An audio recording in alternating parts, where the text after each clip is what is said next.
Trust and put my hope in you. My life is found in you.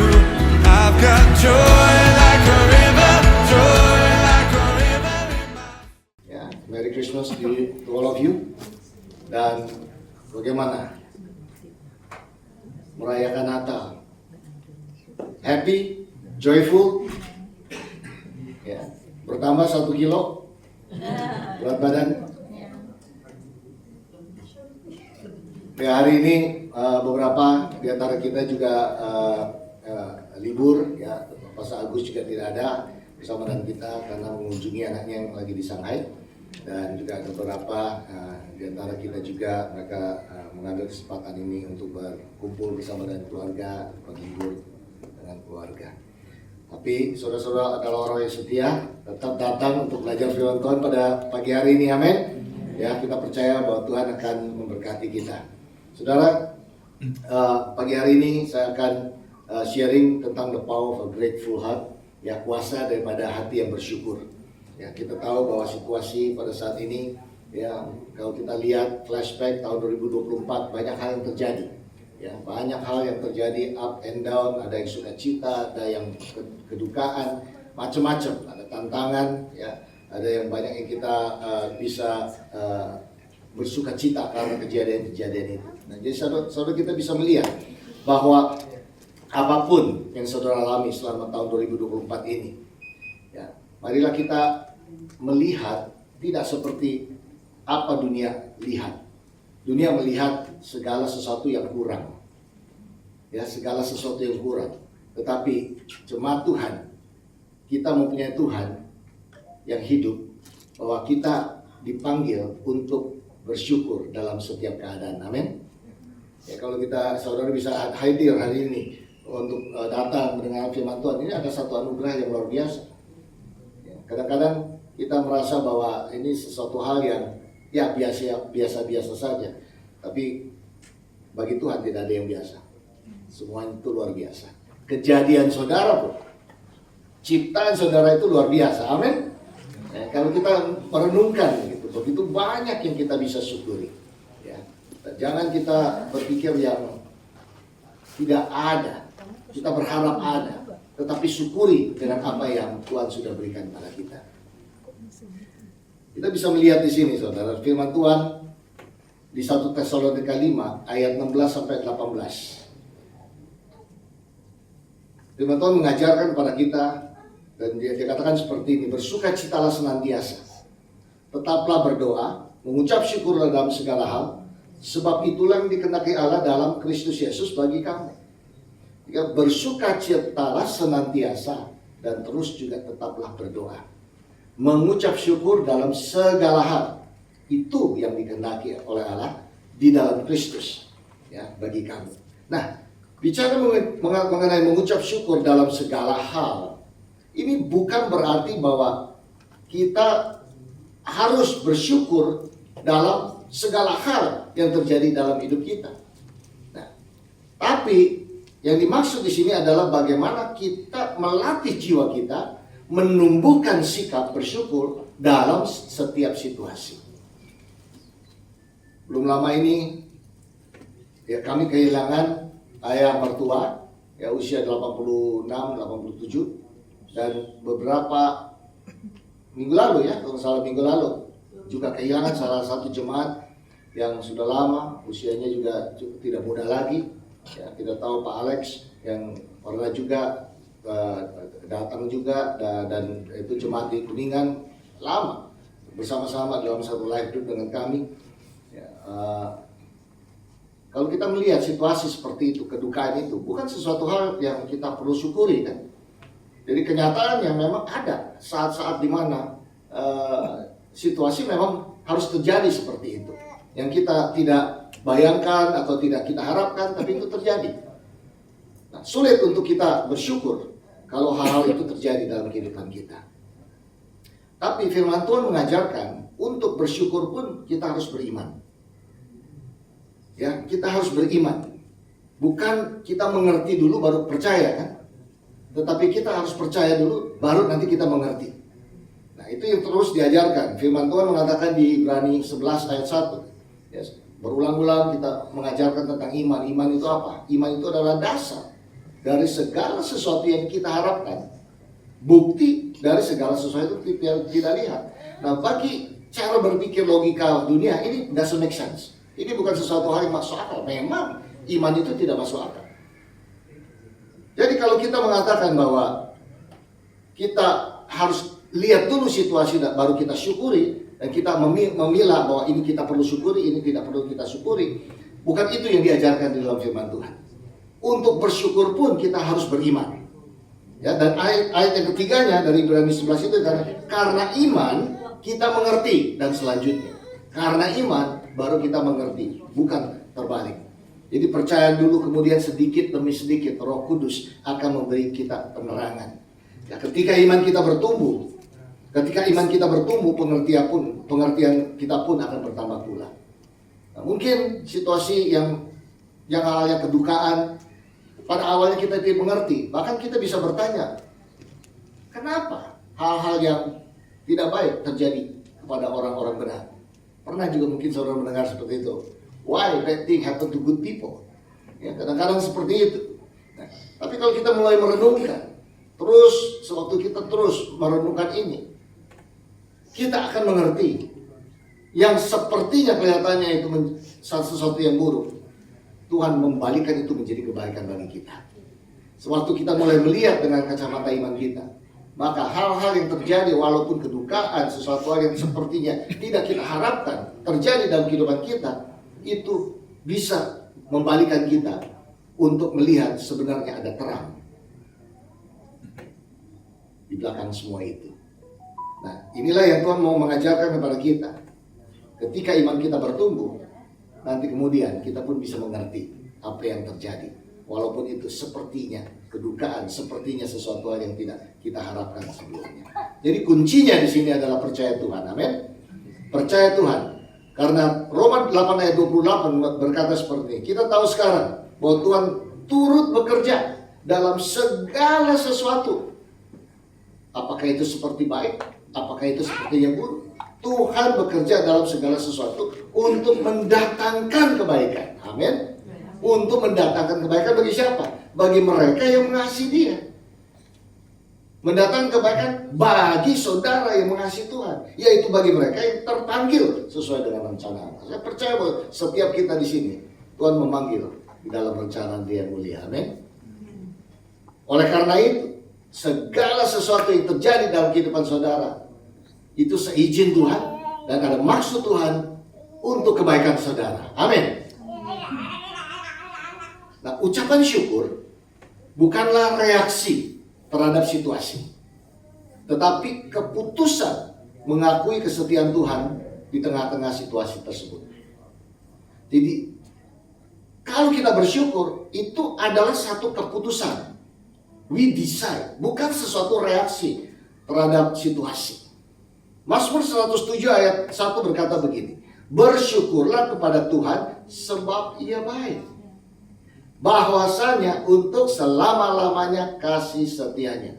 Ini ada satu keputusan di dalam batin kita yang mengatakan apapun yang terjadi, saya bersyukur kepada Tuhan sebab Ia baik. Amin. Bahwasanya untuk selama-lamanya kasih setianya. Kasih setia Tuhan tidak berubah, dahulu, sekarang, dan selamanya. Dan bahkan Ibrani 13 ayat 8 berkata ini, Yesus Kristus tetap sama, baik kemarin maupun hari ini dan sampai selama-lamanya. Amin. Manusia bisa berubah-berubah sesuai dengan situasi dan kondisi. Hari ini dia bisa setia, besok dia bisa tidak setia. Hari ini dia berjanji demikian, besok dia bisa berubah, tergantung situasi dan kondisi pada saat itu. Tetapi Tuhan Yesus yang saudara sembah, Dia tidak berubah dahulu, sekarang, dan selama-lamanya. Amin. Jadi apa yang Tuhan sudah firmankan, sudah pasti dia akan genapi. Itu janji Tuhan. Maka selalu kalau kita bernyanyi, kita mengatakan, kenapa kita berdoa, kita memanggil Bapa kami yang di surga. Karena ada relationship, kekeluargaan. Bapa yang setia, Bapa yang selalu memperhatikan anak-anaknya. Amin. Jadi kita melihat di sini bahwa kita selalu harus bersyukur di dalam segala hal yang terjadi dalam kehidupan kita. Bukan karena apa yang kita layak dapatkan, tetapi karena kesetiaan Tuhan di dalam memberkati saudara dalam situasi apapun juga. Nah, di hati yang bersyukur itu mengingatkan akan kesetiaan Tuhan. Saudara catat saja firman Tuhan di Ulangan 8, ya, Ulangan 8 ayat 2-4. Di situ ada satu kejadian di mana Tuhan ya memakai Musa untuk memimpin umatnya keluar dari Mesir. Ya, selama 40 tahun mereka berjalan kaki siang dan malam, dan kita tahu ya bahwa ini karena kekerasan hati mereka, sehingga seharusnya perjalanan yang hanya beberapa hari saja masuk ke tanah Kanaan, mereka harus berputar-putar selama 40 tahun. Satu generasi harus lewat, tidak bisa masuk ke tanah Kanaan karena kekerasan hati mereka. Padahal Tuhan tuh sudah memberkati mereka, menuntun mereka keluar dari perbudakan di Mesir. Tapi apa yang terjadi? Mereka tetap berkomplain kepada Tuhan. Dan di salah satu ayat ini, saya bacakan saja, dikatakan membuktikan penyertaan Tuhan. Pakaianmu tidak menjadi buruk di tubuhmu, dan kakimu tidaklah menjadi bengkak selama 40 tahun ini. Ini mujizat yang orang Israel alami sendiri. Ini bukan cerita, mereka ngalami sendiri. Kita pakai sepatu aja, mungkin 1 tahun sekali mungkin kita harus ganti sepatu kita, walaupun merek apapun. Tetap kalau jalan setiap hari dari pagi sampai sore bolak-balik, pasti kita harus ganti, ya kan? Bajunya, bayangkan saudara, beberapa mungkin 1 bulan aja sudah warnanya berubah mungkin, tapi ini 40 tahun. Dan ini di padang gurun nih, panasnya bukan main, ya, kalau malam dinginnya bukan main. Lihat bagaimana penyertaan Tuhan. Ini memperlihatkan betapa baiknya Tuhan, setianya Tuhan terhadap setiap yang dijanjikan. Tapi tetap, apapun yang sudah dialami ini, dirasakan sendiri oleh orang Israel, tetap mereka berkeluh kesah. Tetap nggak puas dengan berkatnya Tuhan. Mereka tidak bisa bersyukur. Dan mereka menuntut hal yang lebih. Bahkan mereka komplain, lebih baik hidup di Mesir, di sana masih lebih baik. Kenapa harus kami sekarang begini, harus begini? Itu manusia. Dan kita juga tahu bahwa ini kalau kita belajar tentang perjanjian lama, itu juga menjadi satu pelajaran bagi kita hidup di dalam perjanjian baru pada saat ini. Amin. Ya, bagaimana kita juga tidak luput dari godaan-godaan di mana kita tidak bisa mensyukuri keadaan kita, tapi terus komplain tentang hal yang kita tidak ada, yang kita mau karena orang lain ada. Makanya kita komplain sama Tuhan. Tuhan, mereka dapat, kenapa saya tidak? Terus kita bandingkan diri kita dengan orang lain. Dan kita tidak bisa bersyukur tentang apa yang Tuhan sudah berkati kita. Semoga ini tidak demikian bagi jemaat ini. Amin. Mari kita lihat, syukuri dengan keadaanmu. Dan terima kasih pada Tuhan bahwa Tuhan telah menuntun saudara sepanjang tahun ini. Dan begitu banyak kebaikan Tuhan, pemeliharaan Tuhan, kesediaan Tuhan. Ini satu foto yang bulan Oktober lalu kami bertemu dengan hamba Tuhan ini. Ini adalah sebuah pastor saya. Ini gembala saya sewaktu di Toronto. Ya. Nah, kebetulan beliau lagi ada di Bandung merayakan 50 tahun anniversary. Ya. Namanya sama, Pastor Joe. Sama. Sering bingung kalau dalam Pastor Joe yang mana nih gitu. Tapi ini Joe Senior, kalau saya ini Joe Juniornya gitu. Ya, pada waktu itu ya, kita bisa melihat di sini bahwa salah satu yang saya syukuri karena seorang hamba Tuhan ini yang kami sempat juga merayakan bersama-sama 50 tahun pernikahannya mereka. Nah, ceritanya seperti ini. Di tahun 1980 saat itu kami masih kuliah di Toronto dan memulai pelayanan kampus. Ya, Ya, melalui pelayanan kampus itu adalah tujuannya untuk menjangkau orang-orang Indonesia yang home away from home. Ya, banyak sekali pada waktu itu influx datang dari orang Indonesia yang kuliah di Toronto, dan kami memulai satu pelayanan kampus itu hanya untuk menjangkau orang-orang Indonesia, dan Tuhan mengirimkan couple ini yang sudah menetap di sana sebagai PR ya. Mereka sudah menetap di sana, orang Indonesia asli Cirebon, dan mereka sudah menetap di sana. Nah, saat itu beliau itu adalah agen properti, jadi jual beli rumah gitu. Nah, ketika pelayanan kampus itu akhirnya menjadi gereja Kristen bahasa Indonesia pertama di Toronto, beliau inilah yang menjadi gembalanya. Ya. Melalui pelayanannya, kalau kita flashback, ini baru diingatkan waktu pertemuan Oktober yang lalu, ternyata melalui pelayanannya selama ini, beliau ini sudah pensiun, ya, dan dia kan selama pelayanan itu lahir 7 pastor, ya, melalui pelayanannya beliau. Nah, 7 pastor yang saat ini masih aktif melayani, termasuk saya juga salah satunya. Jadi dari beliau ini saya belajar apa itu melayani dengan segenap hati, apa itu namanya melayani dengan berkorban. Suatu hari, ya, satu weekend di musim salju, next slide-nya, saya nginep di rumahnya. Saudara, kalau di Toronto kadang-kadang kalau musim salju kayak begini rumahnya. Ya, jadi saat itu usia saya baru 19 tahun. Ya, saya belum kenal Bu Lilis gitu ya, dia belum datang di dalam pertemuan itu. Tapi saya nginap di rumah beliau, ya, tiba-tiba jam 3 pagi saya dibangunkan. Dikatakan, ayo Joe, bangun, ikut saya. Karena ada satu jemaat suami istri lagi berantem, perlu dilayani. Ya, jadi, nah dulu belum ada yang namanya life group, saudara. Bersyukur ada life group. Ya, semuanya itu harus pendeta yang melayani. Dan kebetulan itu dinginnya bukan main. Waktu musim salju, cuaca di luar itu minimal minus 20 derajat lah. Ya, dan itu kejadian seperti ini, ya. Belum lagi ada faktor angin. Kalau begitu anginnya tiup, itu dinginnya bukan main. Ya, perlu waktu untuk berpakaian berlapis-lapis untuk keluar dari rumah. Ya. Dan bukan hanya itu aja, untuk memanaskan mobil, tidak seperti sekarang sore talk chair kan, apalagi mobil listrik jalan aja gitu. Dulu enggak, harus memanaskan mobil itu minimal setengah jam, saudara. Ini cuacanya dingin, ini bukan main gitu. Bukan hanya untuk setengah jam itu, harus bersihkan juga ini. Ya, salju yang menumpuk begini harus dikerop dulu, lalu jalanannya harus dibersihkan dulu dan sebagainya. Dan itu jam 2, jam 3 pagi, jam 2, jam 3 pagi itu belum ada yang namanya pembersih, mobil pembersih dari PU ya. Yang biasa jam 4 itu mereka akan keluar ke jalan tol itu untuk menyirami itu pakai garam supaya meleleh semua. Dan itu jarak dari rumahnya ke tempat jemaat ini yang bermasalah itu kira-kira Jakarta Bogor, saudara. Ya, kira-kira 50 km. Ya, jadi saya bisa membayangkan, ya.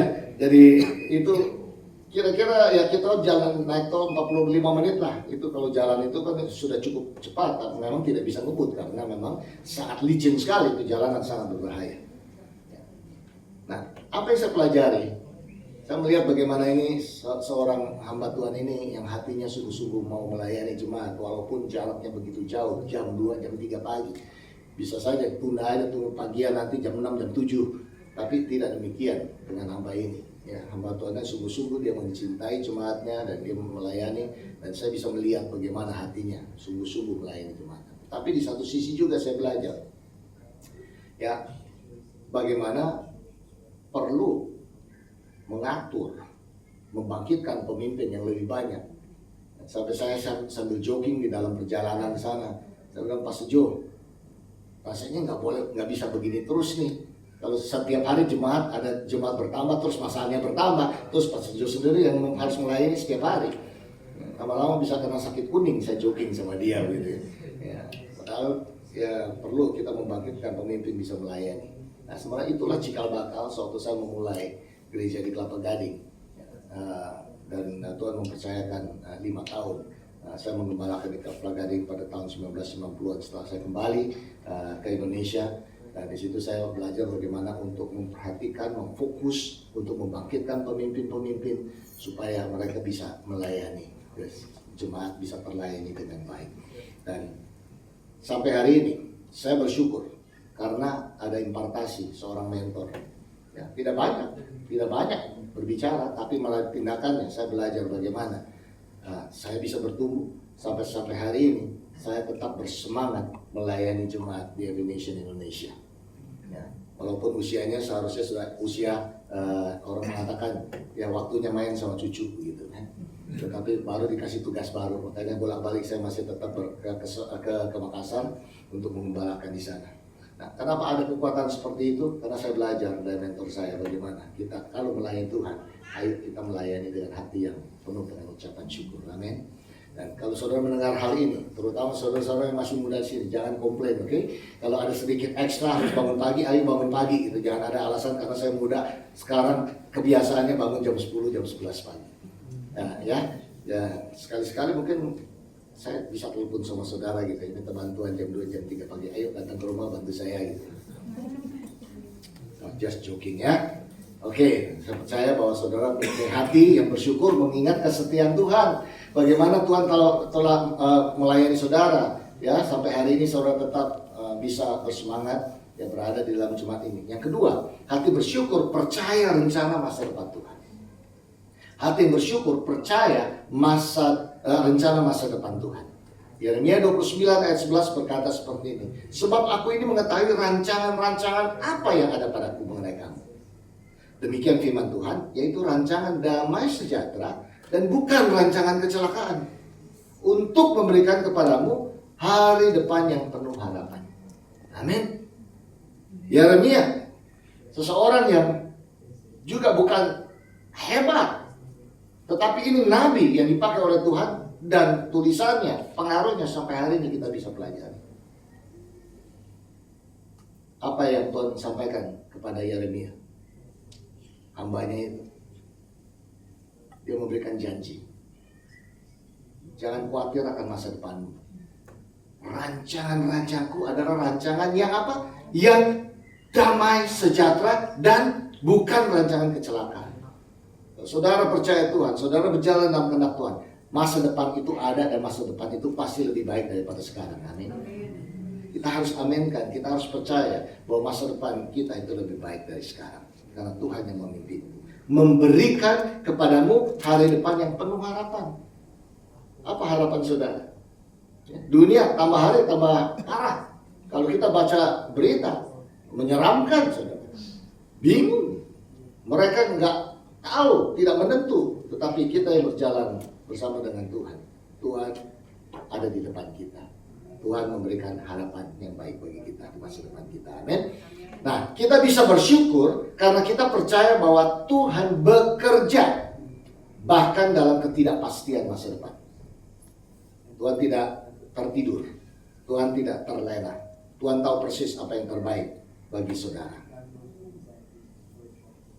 Jadi, kalau kita sebentar lagi 2 hari lagi masuk nih tahun 2025, ya, jujur bahkan kalau kita lihat bursa saham pun tidak meyakinkan.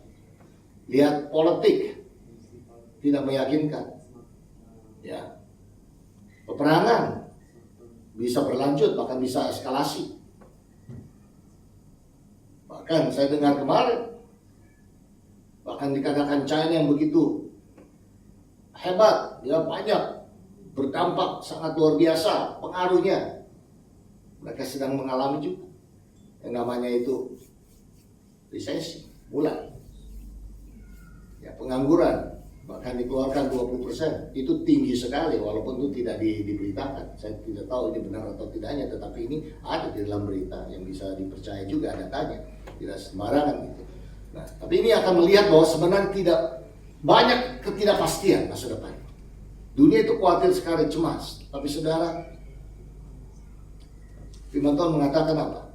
Siapakah di antara kamu yang karena kekhawatirannya dapat menambahkan sehasta saja pada jalan hidupnya? Itu Matius 6 ayat 27. Bicara mengenai hasta dalam bahasa Inggrisnya, satu iota. Iota itu satu titik. Satu titik. Siapakah di antara kita yang bisa merubah kayak satu titik pun jalan hidupnya? Jadi kalau kita tidak bisa merubah satu titik pun, kenapa harus khawatir? Itu maksudnya ayat ini. Kenapa harus khawatir? Padahal Tuhan mengatakan ada masa depan yang baik, dan Tuhan menuntun kita di masa depan karena Dia sudah ada di sana. Amin. Jadi saudara adalah orang yang paling bahagia yang sudah mengenal Tuhannya. Sebab itu janganlah kamu khawatir dan berkata, apakah yang akan kami makan, apakah yang akan kami minum, apakah yang akan kami pakai. Semua itu dicari bangsa-bangsa yang tidak mengenal Allah. Akan tetapi Bapamu yang di surga tahu bahwa kamu memerlukan semuanya itu. Ayat yang ketiga, tetapi carilah dahulu kerajaan Allah dan kebenarannya, maka semuanya itu akan ditambahkan padamu. Amin. Jadi kita harus melihat, kembali lagi, kita harus melangkah dengan iman untuk kita bersyukur. Nah, apa yang kita perlu syukuri? Kita syukuri keadaan kita, baik itu kelihatannya tidak baik atau kurang baik atau baik, apapun kondisi kita syukuri bahwa Tuhan tetap turut campur dalam kehidupannya kita. Dan bukan hanya sekarang, masa depan pun Tuhan sudah ada di sana. Dan sewaktu kita berpegang kepada Dia erat-erat, pasti kita sampai pada tujuan di dalam rencana Tuhan di masa depan. Amin. Jadi mengucap syukur itu tidak pasif, saudara. Amin. Ketika kita mengucap syukur, kita tidak pasif, kita tidak diam, tapi we have to do something. Karena Tuhan begitu setia kepada kita syukuri, tapi biarlah syukurnya kita itu juga bisa mempengaruhi orang lain. Apa yang kita bisa lakukan? Kita harus percaya, ya, kita akan melihat. Dengan iman, kita percaya dan kita melakukan kehendak Dia. Coba saudara melihat satu video ini.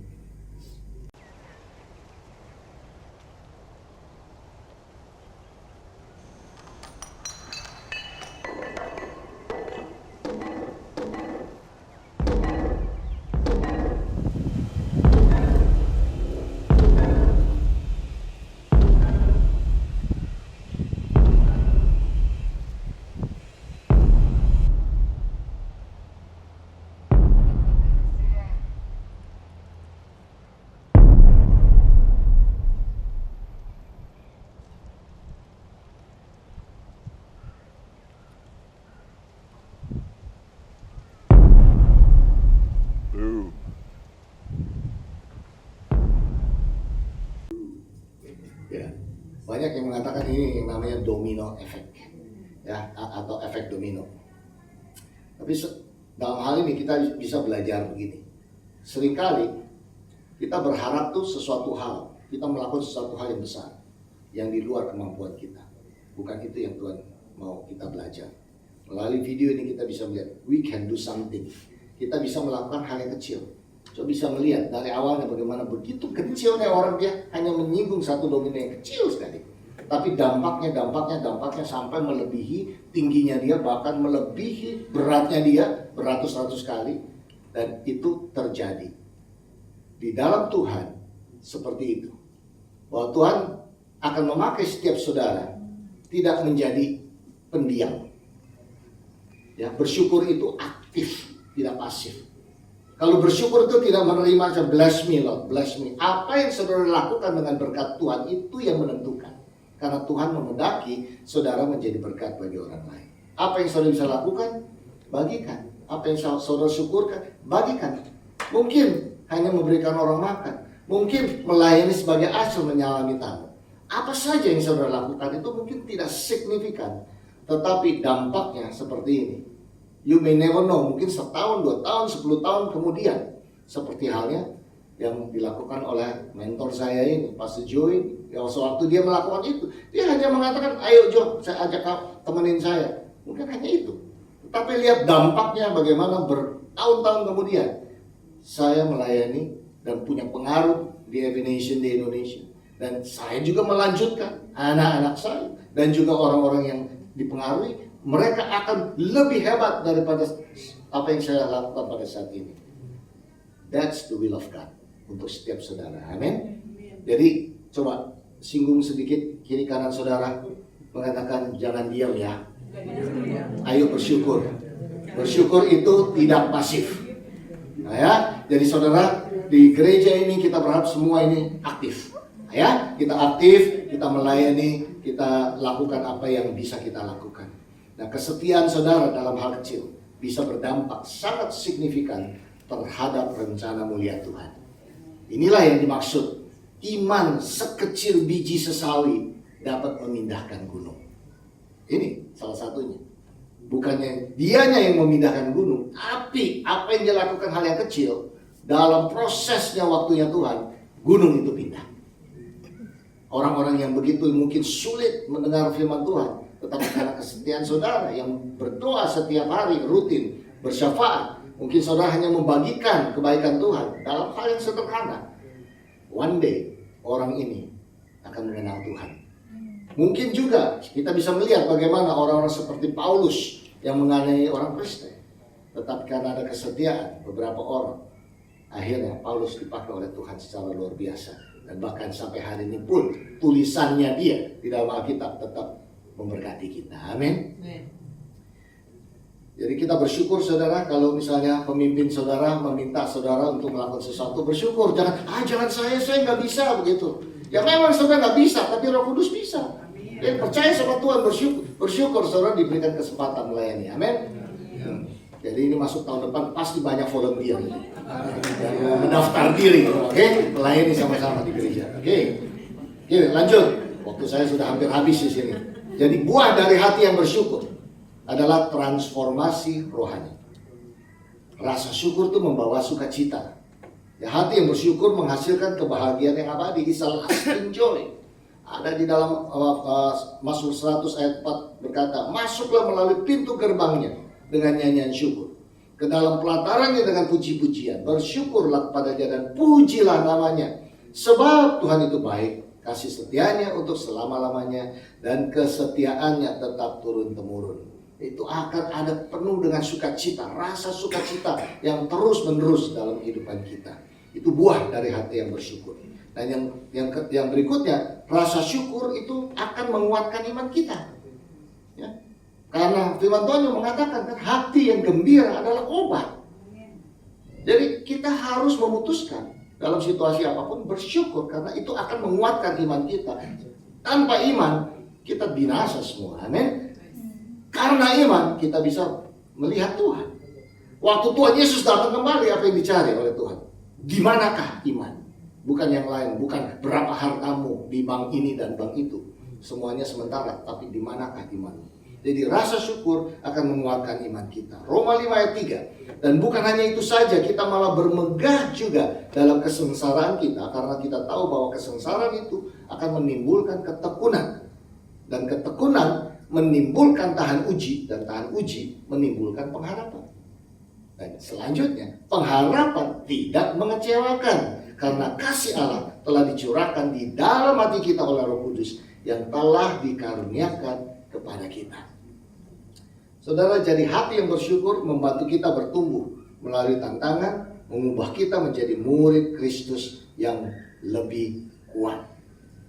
Nah, sekarang pertanyaannya, bagaimana cara praktis untuk menumbuhkan hati yang bersyukur? How? Praktisnya bagaimana? Mulai setiap hari dengan rasa syukur. Bangun tidur, ya. Bangun tidur, jangan cari HP. Bangun tidur, bersyukur dulu hari ini masih bisa buka mata. Bersyukur untuk hari yang baru yang Tuhan berikan. Yang kedua, membiasakan diri mengucap syukur. Habit ya, kalau dikatakan membiasakan diri berarti kan dengan spontan. Kalau ada sesuatu bukannya dia cemas, tapi dia bersyukur. Itu harus kita biasakan. Jadikan itu satu habit kita ya, yang overcome anxiety ya, melampaui segala kekhawatiran kita ya. Bagaimana caranya? Mungkin ya bagus kalau Bu Lilis itu dia punya kebiasaan dia tulis jurnal. Ya, kalau saya enggak. Saya lebih suka membaca, dan setelah itu saya bagikan sama orang ya. Jadi ini menjadi kekuatan. Bu Lilis itu banyak tuh memberikan jurnal itu, menulis bagaimana Tuhan berbicara pada dia. Dan ayo kita mulai membiasakan diri memasuki tahun yang baru, ya kita bisa memulai dengan hati yang bersyukur. Amin. Bagaimana kita sudah lewati tahun 2024 dan kita masuk dengan 25 dengan satu kepastian di dalam Tuhan. Filipi 4 ayat yang ke-6. Janganlah hendaklah kamu khawatir tentang apapun juga, tetapi nyatakanlah dalam segala hal keinginanmu ini kepada Allah dalam apa? Doa dan permohonan dengan apa? Ucapan syukur. Jadi jangan khawatir, tapi mari kita submit pada Tuhan, doa pada Tuhan dengan ucapan syukur. Dan berikutnya bagaimana? Mencari dan bersyukur berkat Tuhan dalam hal yang kecil.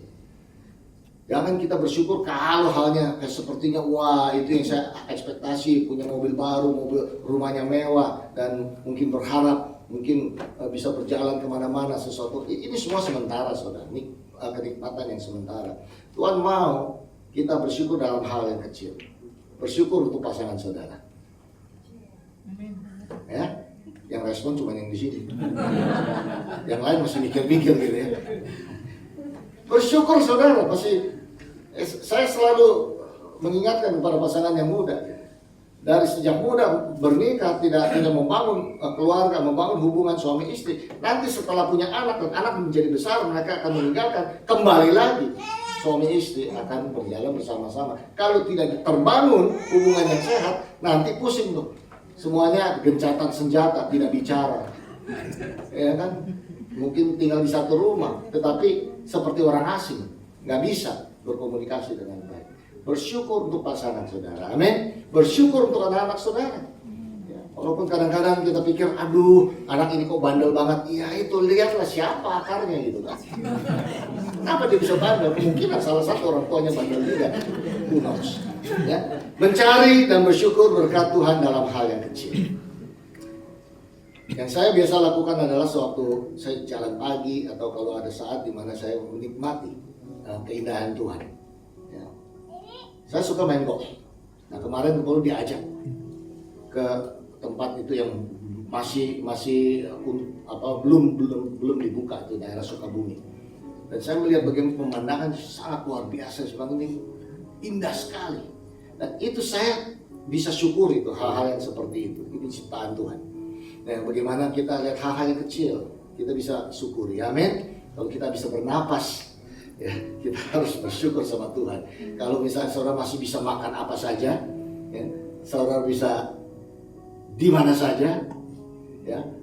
Kadang-kadang banyak uang tapi tidak bisa makan kan, dilarang ini, dilarang itu, bagaimana? Gitu.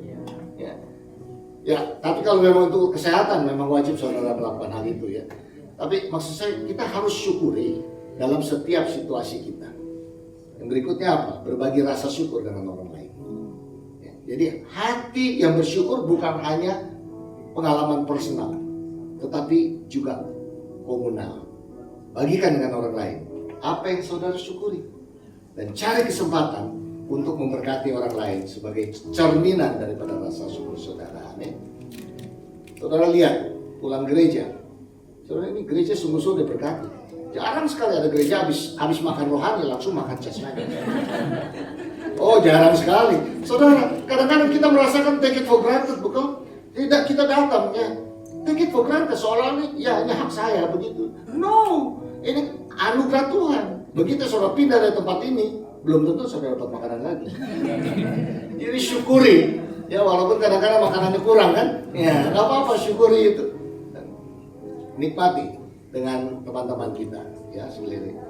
Tapi dari semua apa yang kita sudah syukuri ini saudara, alasan utama untuk kita bersyukur adalah Yesus Kristus yang sudah berkorban dan dia menjadi Tuhan kita sekarang. Itu the ultimate thanksgiving kita adalah karena Yesus Kristus kita punya masa depan.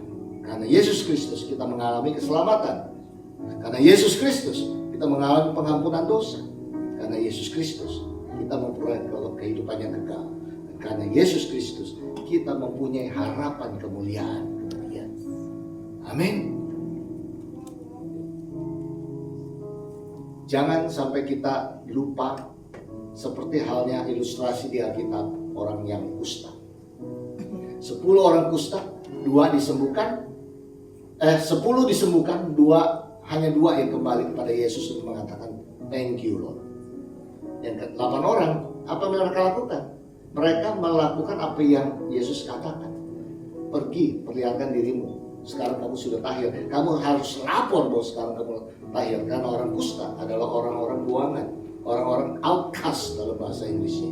Berarti mereka tidak boleh bergaul dengan orang biasa. Mereka ikuti perintah Tuhan. Pergi, perlihatkan dirimu. Tetapi 2, mereka tahu ada yang lebih tinggi. Ya, bukan hanya aturannya, tetapi hati yang bersyukur. Dia kembali dulu sama Tuhan. Terima kasih Tuhan Yesus. Setelah itu baru dia lakukan perintahnya Tuhan. I hope, harapan saya adalah suatu saat mendengar ini, mari kita menjadi orang-orang yang bukan takut akan Tuhan dalam arti takut dihukum, tetapi kita hormati dia. Kita mau melakukan semua apa yang dia perintahkan, tapi lebih daripada semua itu, biar hati yang bersyukur ini kita nyatakan itu kepada dia. Amin. Mari kita lakukan, kita memulai. Setiap kali kita diingatkan hal-hal yang tentang firman Tuhan ini, kita ambil waktu untuk berterima kasih sama Tuhan. Ya, just giving thanks to Him. Kita mau menyembah Tuhan sekarang ini, ya, selesai dalam firman Tuhan ini. Saya undang saudara berdiri. Ya, banyak hal yang kita perlu syukuri sebenarnya. Ya, begitu banyak listnya selama 1 tahun ini. Tapi Tuhan sudah membuktikan dirinya setia. Dan biarlah ini, lagu ini juga menjadi doa kita kepada Tuhan. 10,000 reasons, di mana Tuhan itu kita bisa syukuri apa yang dia sudah lakukan dalam hidup.